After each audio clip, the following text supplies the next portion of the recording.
Some call it inhumane and unjust, while others point out it's in our Constitution and should be left alone. Yeah, we're talking about the death penalty and how the governor's office says Governor Polis will sign a bill to repeal capital punishment here in our state. Well, News 5's Renee Skinner has more on an age-old argument surrounding this death penalty. That's right, Bree, Ira. Well, that leads to the age-old question. Is it really more expensive than a life sentence in prison?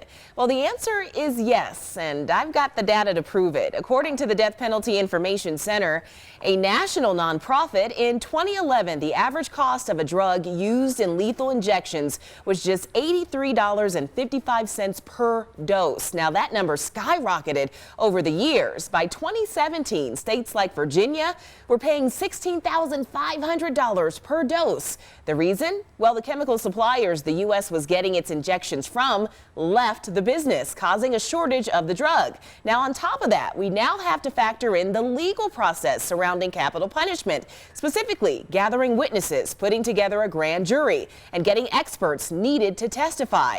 The average cost of a life sentence, well, that's $150,000 a year.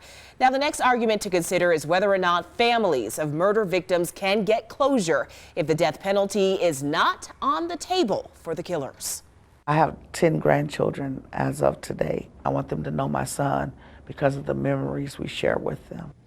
They've just sat back and waited until they got full control, and then they're just ready to throw it out. I'm not going to be the one to tell those parents that they can't have the justice that they want. Now let's start with the woman you just saw. That was Alice Randolph. Her son was murdered a decade ago and the killer received life in prison. Now Mrs. Randolph felt like capital punishment would have overshadowed her son's life and tragic death, and she didn't want that. Now the man you saw, State Representative Tom Sullivan, whose son Alex was murdered in the Aurora movie theater shooting. Sullivan hopes lawmakers won't just wait for the next tragedy or when they have a strong majority to make changes to our criminal justice system.